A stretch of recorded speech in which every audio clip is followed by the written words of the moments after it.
Ostersund is located in the middle of Sweden, in the middle of Scandinavia, in the northern part of Europe. Nicknamed the center of Sweden, the city of Ostersund is considered unique. Its history is closely linked to the presence of the Vikings, who colonized the region 1,000 years ago. Today, it is the only major Swedish city that is not located on the seaside, exposing visitors to a landscape very different from the rest of the country. A very wild region with very much mountains, snowy mountains, and it's more about the outdoor life. It's called the winter town, so most of the events that happen in this town is during the winter. There are generally events out on the lake because it's frozen, so you go out on the ice and you can go like hockey, both skating and skiing, cross-country skiing. Skiing, everyone knows skiing. Skiing has a good reputation. It's good to be famous for good skiing. But whatever the season, a strange mystery occupies the minds of Ostersund residents, as it has for centuries. A mystery as impenetrable as the murky waters that house it. Ostersund is a town located by a lake called Storsjon. It's a huge lake, the 5th largest in Sweden, but it has more water than some of the other bigger ones because of the depth of the lake. This is a very big lake. Part of it is very deep, and it's dark water. You just have to go 1 or 2 meters under surface, and it's getting really dark, and at the bottom it's black. This body of water came into existence at the end of the last ice age, over 9,000 years ago. It extends over 464 square kilometers, or 180 square miles, and reaches depths of up to 74 meters, or 242 feet. The mysterious sightings in the lake have led some to speculate that such a body of water could provide a suitable habitat for a giant animal species. This ancient mystery has given the place a special character. Popular legends from past centuries and eyewitness accounts of recent years suggest that a creature unknown to science inhabits Storsjon Lake. It is even believed that if its existence could be proved, mankind's understanding of science would forever be transformed. It's a huge animal. It's not something that is normal, that would exist in the lake, in any lake. This is huge. Oh, there! The testimonies and sightings of strange activity on the lake are so numerous that very few dare rule out the possibility that something unknown is living in Storsjon Lake. But everyone has their own theory about the beast's shape. I would describe the Great Lake monster as somewhat snake-like. It seems to be a long animal that just goes up and down in the water. Like this. It moves very, very fast. It's about more than 10 meters, and it's black, gray, shifting. Humps. And probably it has a head that looks like a dog or maybe a horse. Almost like something between a snake and a dragon.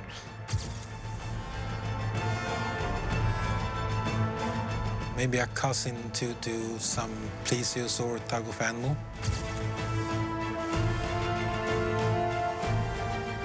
From the dinosaur times, with a long neck and a small head and a big body.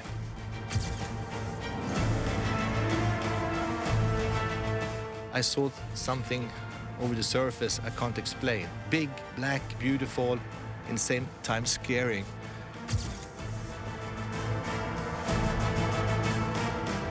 So, of course, it is something, but what it is, we don't know actually.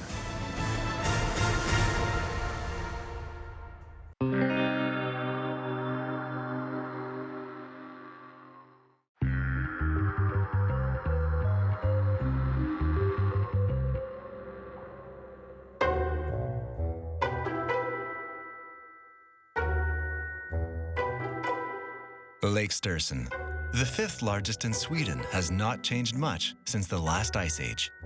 Except for a few months in the summer, it spends most of the year covered in a thick layer of ice.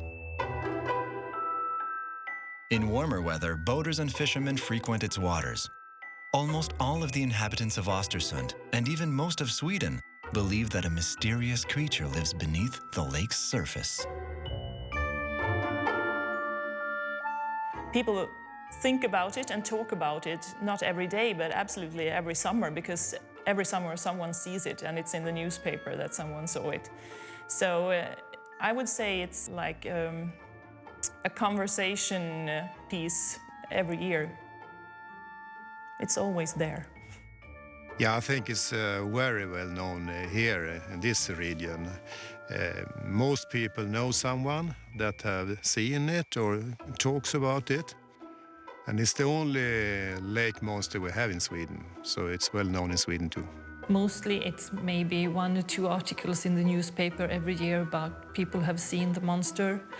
And of course, everyone doesn't go to the press to tell about their observations. So I would say maybe there are around 5 or 10 people every year who claim to have seen the monster, but not everyone is so open about it. Is it to alleviate the mystery that the Swedes gave the monster a name? In English, the beast is simply called Storsie, but the Swedes have their own word for it, named after the image they have of it. Stor, sjö, odjuret. It's 3 words. Stor for big, sjö for lake, and odjur for a beast.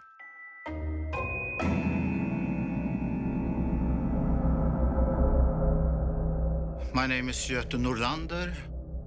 I saw this Great Lake monster at 1982.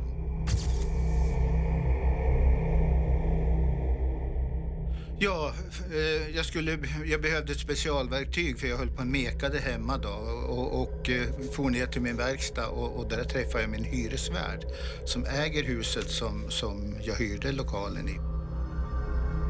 Vi pratade och tittade lite grann efter stranden då, lite längre ifrån oss. 75-80 meter ifrån oss så ser vi plötsligt någonting som ligger flytande vid stranden, strax intill stranden. Och det var som en timmerstock det, som var lite räfflad om vi säger så. Lite knulig som vi säger i Sverige, lite ojämn. Nåväl, det gick en liten stund så tittar vi lite längre utåt och då kommer plötsligt upp en båge ur vattnet. Den här bågen var 4-5 meter lång. Det var 60-70 centimeter hög och den var mörkgrå, nästan mot svart med guldbruna stick i då. Guldbruna punkter. Och då är den här bågen i vattnet då. Nu vart vi väldigt upphetsade, både Viktor och jag, så att, men vad var det där? Så då sa jag till Viktor att, men nu du minsann Viktor, nu såg vi allt Storsjöodjuret. Nej, det här pratar vi inte så mycket om, säger han då. Så då höll vi tyst i 3-4 år då, men sen så tyckte vi det var lika bra att prata och berätta om det här, för det var en verkligt spännande upplevelse.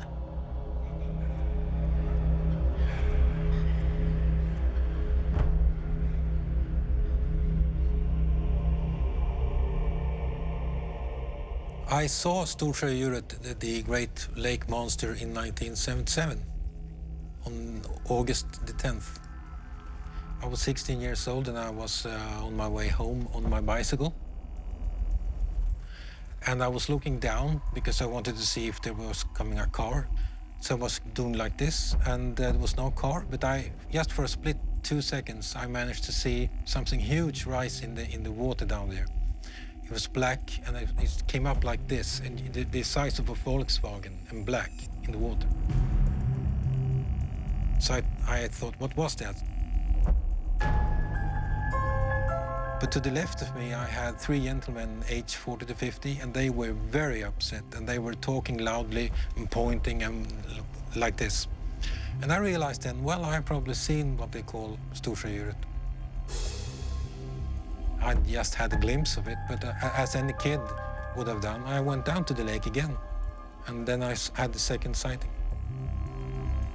40 minutes later, Michael was walking along the shore when he saw the creature up close. It was less than 10 meters or 33 feet from him. His memories are still very vivid, even 35 years later. I could see it was like 2 to 3 meters long, above the surface like this much.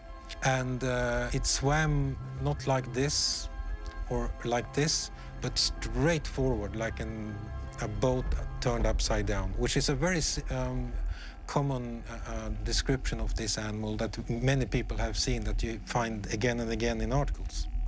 The skin of the animal was dark, or sort of black, I think, and it reminded me of whale skin, sort of. It had no hair or anything like that.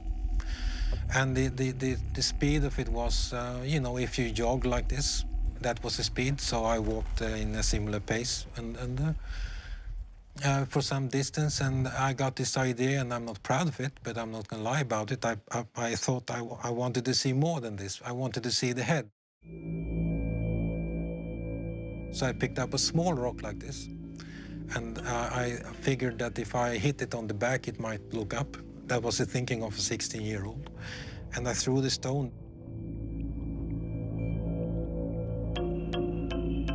But he missed his target. For several minutes, Michael observed the movements of the beast on the surface of the water while it moved away from the shore. And then a boat was approaching from beneath the bridges, and then it dove. I was not afraid when I saw it. I was safe on land, but I wouldn't have been wanting to be in a boat at that moment, I can tell you that.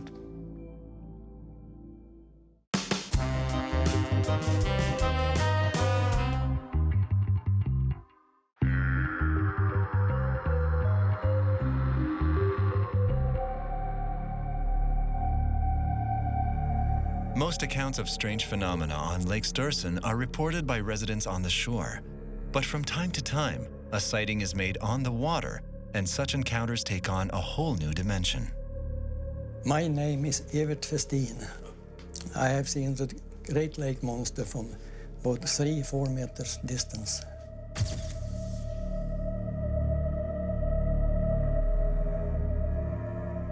En sen kväll i juli 1994 var jag och min fru ute och uttrade. På den som är sträckt så går det på en fisk, och jag börjar på att dra in den.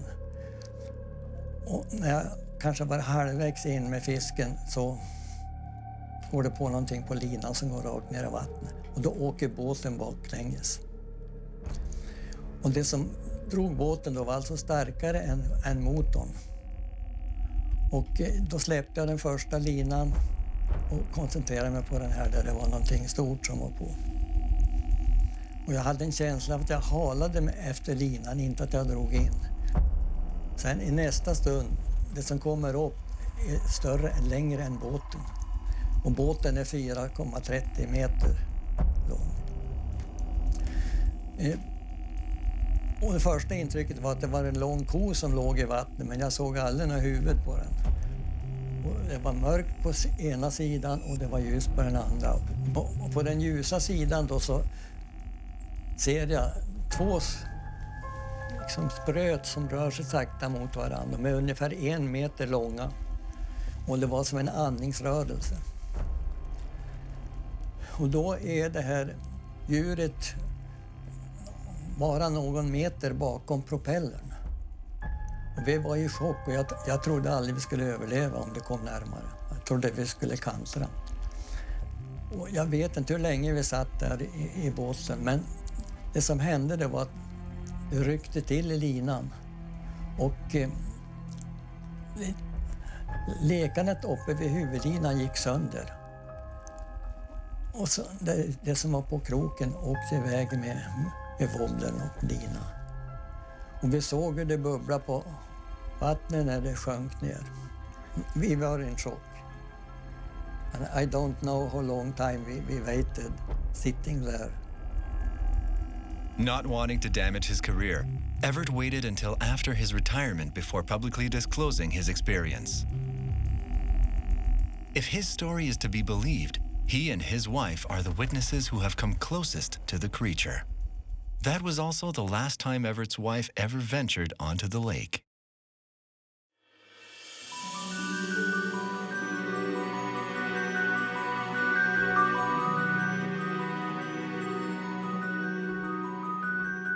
The history of the Great Lake Monster, or Storsie, goes as far back as the history of Sweden. One of the oldest references to its existence is found on a runestone dating from the Middle Ages. During the Viking age, Ostersund wasn't founded, so the center of this part was the island in the lake called Frösön. And that's where we have all the remains from the Viking age, the graves. We have the runic stone. That's the only one in this area. It was carved some time between 1050 and 1070, we think. There are several runestones in Scandinavia, most of which recall the epic battles and legendary figures who have marked the history of the peninsula. The rune in Ostersund commemorates a turning point in the development of the region. The runestone tells the story about who built the bridge between Frösön Island and what is now Ostersund, and also about the Christianization of these lands, which took place around that time. But what intrigues most is the engraving's depiction. The picture of the dragon itself as the only dragon depicted on a runestone in Scandinavia could mean something, we don't know. Could be related to some ancient Viking folklore or something like that, which is very interesting. And if it is often true that a picture is worth 1,000 words, in this case it seems to be worth 1,000 questions. In the 17th century, the first mention of a sea monster in Lake Storsjon appears in religious annals. From there, the beast enters local folklore. A vicar in the 1650s, I think, was the first person to write something about it. Without knowing it, the vicar gave birth to a legend that has inspired fear in local residents for centuries. And it was two trolls who was cooking near the sea. And suddenly it was a big bang. And a cat was jumping up from the cooking and just jumped down to the Great Lake. Then we know that people talk about this for more than 400 years ago. 250 years later, the beast bursts forth from the world of fairy tales and legends to make a surprise appearance on the surface of the lake, in front of one of the region's most powerful political figures, no less. In 1894, our Member of Parliament, Jöns Bromé, claimed he had seen the monster along with some of his friends. And they decided to pursue it. So they took some guns and some boats trying to catch the animal, but it was going too fast and it just disappeared down to the depths. And he actually told the press that he had seen the animal. And after that, we can see the rising of the observations of the animal, because of course, if a person with that high ranking in the society says he has seen the Great Lake Monster, it must exist. That is probably the one time that had a real window open when people were fearless. They talked about it. And we have hundreds and hundreds of witness reports in the archives.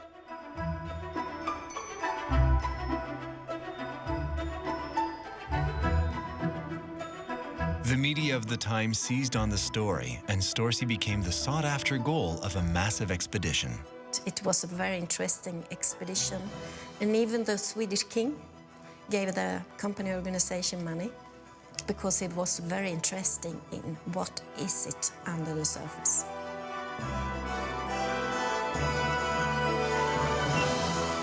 Prepared for whatever might come their way, the hunters left with a veritable arsenal of impressive instruments, all of which are now on display at the Jämtli Museum in Ostersund. In front of you, you have the trap that we used to trying to catch the monster in 1894. We put a pig in it and put it by the lake in hopes to get the monster into it. Here you also can see some of the other things we used to try to catch the monster. Here we have the harpoon, and they made a big hole in the ice. And a man stood by the hole with his harpoon, and hopefully he would see the monster, and then he could harpoon it. But the monster never showed itself, so he was not successful. As a deputy director of Jämtli, it's important for us to show the story about the monster and the stories about all the people who have seen the monster, because it's such a big and important story of the region. People have been seeing this monster for 400 years. We can't just wipe that out of our history. It's an important part. So we couldn't really build a museum without it.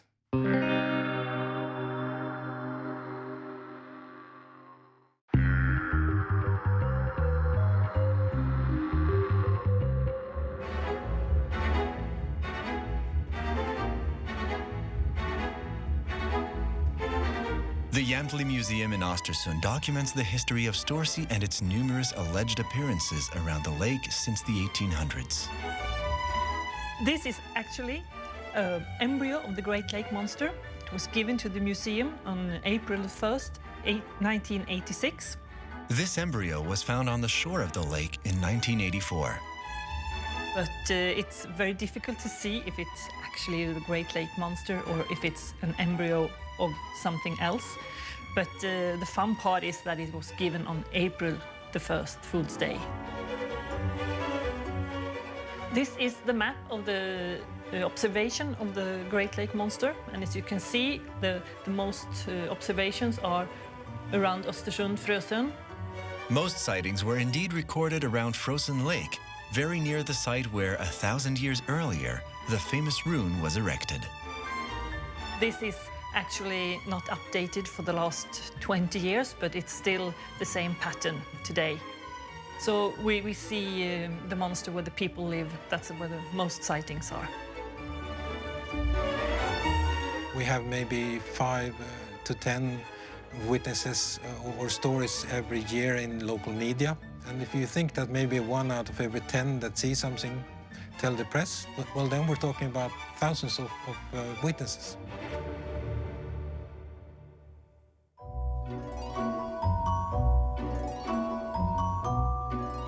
But of the thousands of possible witnesses, many do not wish to publicly share their experiences. An association has been created to enable them to privately discuss their experiences. This is how I think it is. Och flera har sett liksom en stock som ligger. Och de har sett att det är någonting ovanför vattenytan. De tror att det är en sten eller någonting. Among people who have witnessed this, there's this association called Friends of Storsie. They have meetings on a yearly basis. They move from town to town around the lake like this. Every year new witnesses come forward at those meetings. Usually there's about 80 to 100 people. So they have a meeting every summer, and then they can talk together about what they have seen. And it's serious. Evert Festen is an influential member of the Association of the Friends of Storsie, created in 1990. Currently, there are 90 registered members who meet several times a year to discuss their experiences. Så det var ju det här som var lite konstigt. Ja, det är så konstigt. Men har du sett någon fisk som har ögonbryn? Nej, det är inte nej, jag har aldrig sett det förut. Evert, who stayed silent for decades, understands the importance of creating a space in which everyone can express themselves with confidence and in safety. It may be that way, he believes, that the mystery of Lake Storsjon will one day be solved.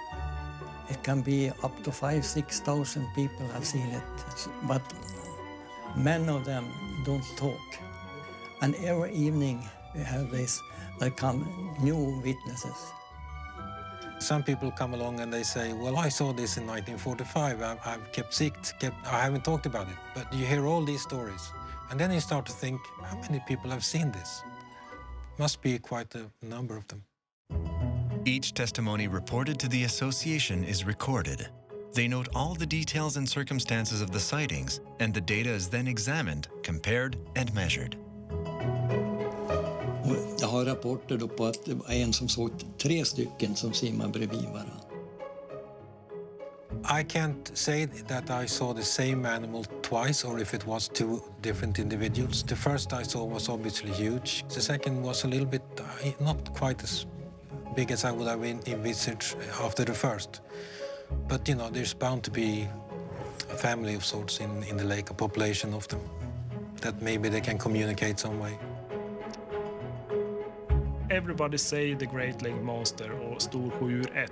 I would rather say Storsjodjur N, the Great Lake Monsters, because I don't think that there is just one animal monster or whatever it is. It has to be more of them, because we can go back 1,000 years from now, and I don't think that the monster or whatever it could be that old. It's very interesting that when the Ice Age came to a halt, new lakes were created that was connected to the sea. And I believe that whatever this is, it has to be a family of something that once existed in the sea that now lives in this lake.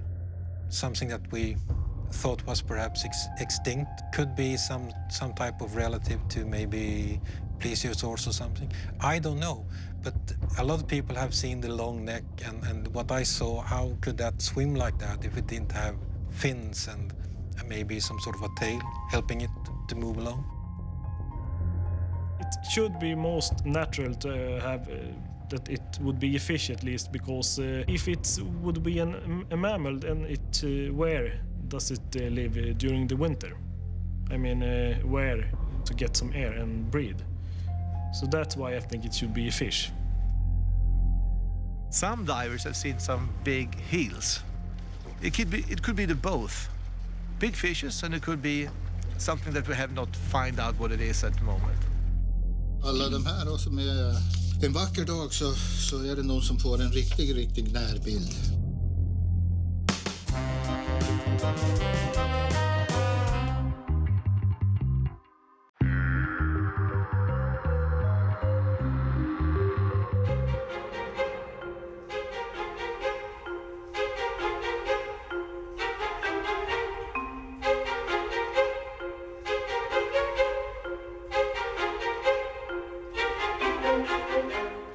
My name is Yvonne Lundin, and I'm a cryptozoologist.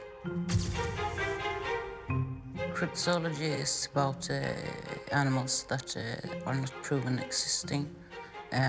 Crypto stands for hidden, and zoology is, well, animal kingdom.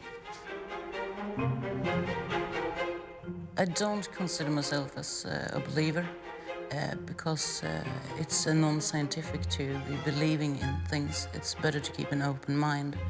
And I have a quite an open mind about there being something in the lake. I just don't know what.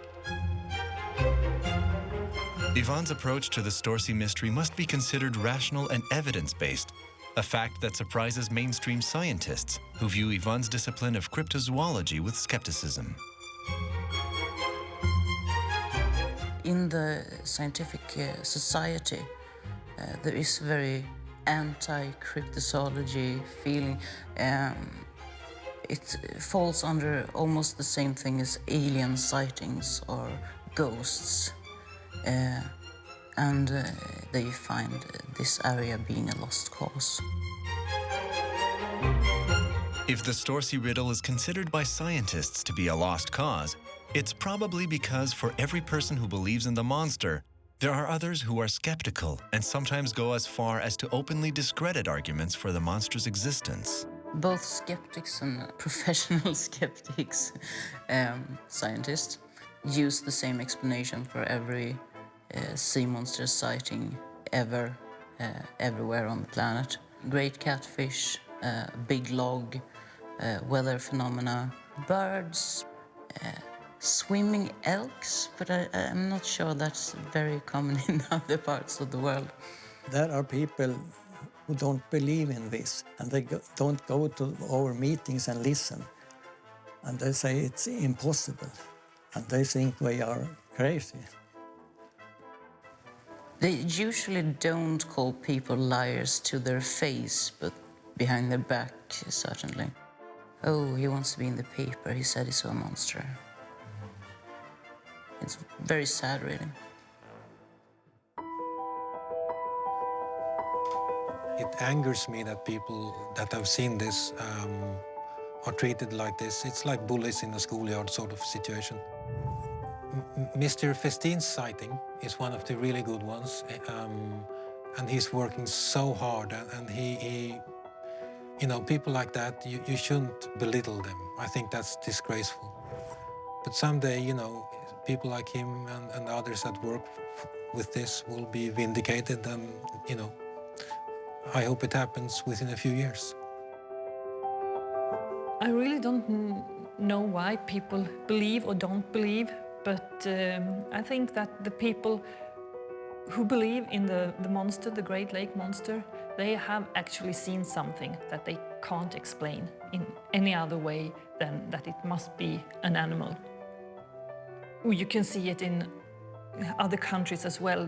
The Great Lake monster has cousins in Scotland, in Norway, in the US, and all over the world. So it's not only in Ostersund that we see this kind of animal, so it has to be something that the human being is seeing and trying to explain all over the world.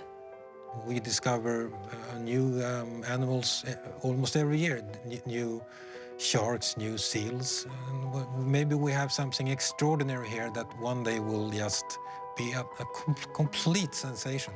And then we will have the scientists coming here. And I'll say, told you so.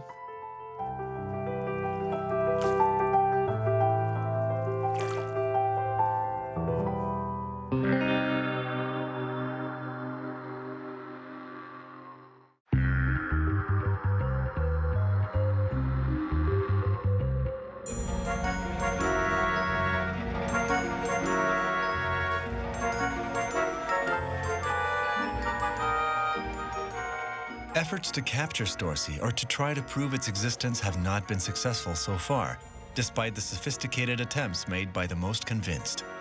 But this is not a reason to give up. Over time, interest in solving the mystery has not diminished. Only the methods have changed.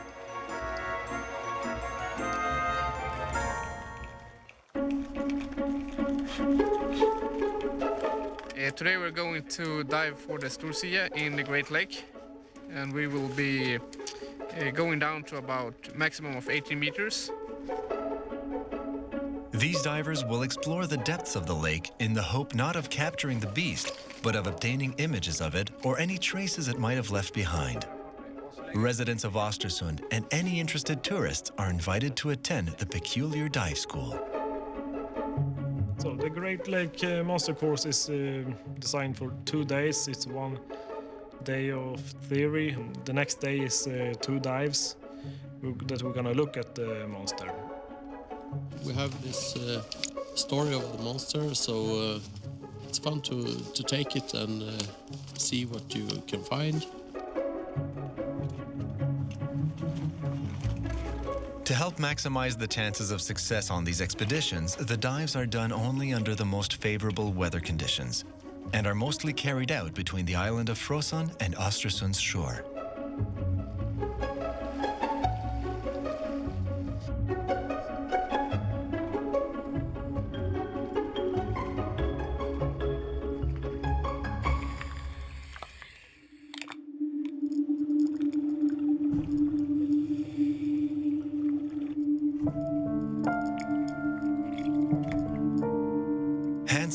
Are very experienced diving instructors. They have spent dozens of hours exploring the depths of many bodies of water around the world. But according to them, nothing compares to a dive into Lake Storsjon. I've never seen the Great Lake Monster, Storsjöodjuret, but sometimes can feel like something is watching us when we do diving. It felt like, who's there?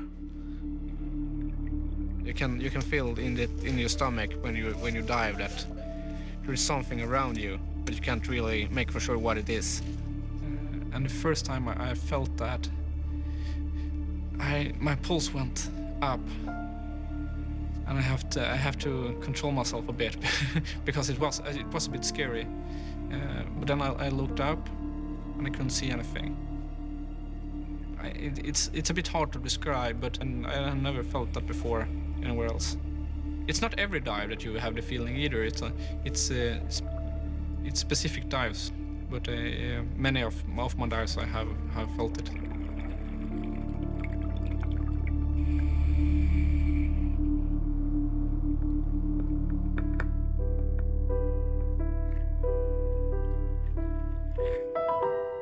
It was not a good Great Lake Monster Day today.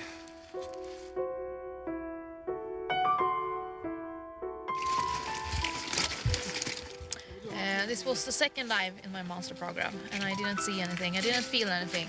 We saw a lot of plants, but no fish. And the monster's primary food is fish, so I don't think it's around here right now. When we dived here last time, it was more summer. So I think it's probably gone deeper now for the winter. You never know how many dives you have to do. If you're lucky, you can find it, but some must dive a lot of times. I hope that I one day will spot Storsjöodjuret, and I hopefully have my camera with me so that I can show it to the world. An hour's drive south of Ostersund, in the city of Svenstavik, other means are still taken to try to locate Storsie. Today we're going to search for the Great Lake Monster, Storsjöodjuret. Beautiful weather, a little bit rough on the sea maybe, but the weather is so good, the condition is perfect for it, so let's go for it. Suzanne Kinström has hunted the creature for years. She directs a research center focused on Storsie. With her team, she travels the lake extensively, looking for clues. Nu hoppar den där borta i. In 2008, Suzanne decided to take drastic measures. One of our members saw something in the summer 2007, and that gave us an idea to work with cameras. We have behind us now the small islet with the cameras. You can see the 4 cameras over the surface, but we have also cameras under the surface. 3 who's searching for the monster in real time, so we can see it from the observation center. In 2009, Suzanne established an observation center to find the Great Lake Monster, complete with the most sophisticated equipment. This is what we call the surveillance station, where we have the live feed cameras. Every time there's a movement, the cameras will register it, and we can go back and watch it and see what it is. This technology is very unique for a museum. It's very easy, like with the touchscreen, you don't have to use any tools. Anyone can use it, from a 70-year-old to a 3-year-old. With its permanent monitoring system capable of detecting movements on the surface of the water, as well as in its depths, the Great Lake Monster Center is unique in the world. Some devices are even programmed to be sensitive to heat. This is the only center in Sweden as a sort of a museum combined with high technology. That's why we want to have people to come here and be a searcher. In being invited to scrutinize the images captured by underwater cameras, visitors become involved in research efforts. They are encouraged to share their observations, which are then analyzed by the researchers. So you don't know when the time comes, but you must have the situation, and now we have it with the cameras. Images captured by visitors shortly after the center's opening have piqued the curiosity of hundreds of thousands of internet users. It was in the video, it was a small thing, just like a small worm, but it has an interesting mouth, just an upside-down mouth. It's not a fish, it's not a frog, but it has a very interesting head. When people around the world saw it, it was a big bang for us. And then on 3 days, 500,000 people was just coming in the website. Then we understand that people all around the world are very interested in unknown things. And someday, because of the new technology, we'll know. But for the moment, it's very difficult, and it's a big lake. The people that are currently doing it are doing it on sort of one location, hoping to find it over there, I guess. But science has a long way to go yet. We need the new technologies here to really find out about this. Get the money to do proper research with sonar equipment and so on a much larger scale. That's the answer.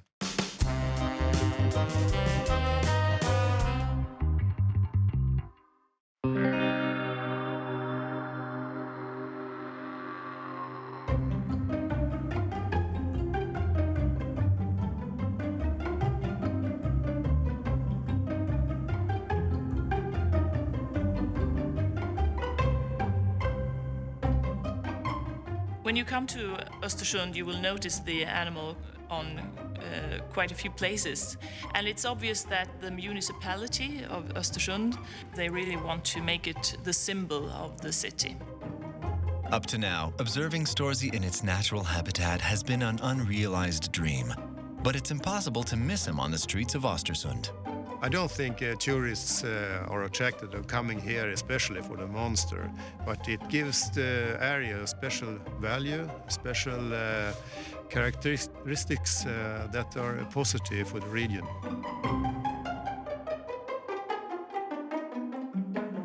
According to many residents, Storsie brought Ostersund out of obscurity, and some are convinced that the creature could further enhance the local economy.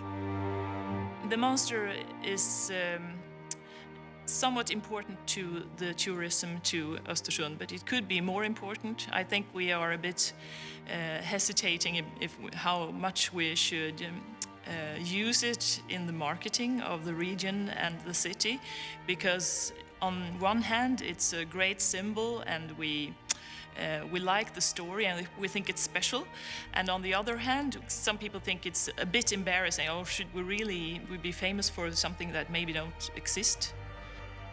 I think it could be much bigger, in fact. I think they have underestimated the potential for tourism and so on. So people know that this is not just an ordinary town, we have something special here.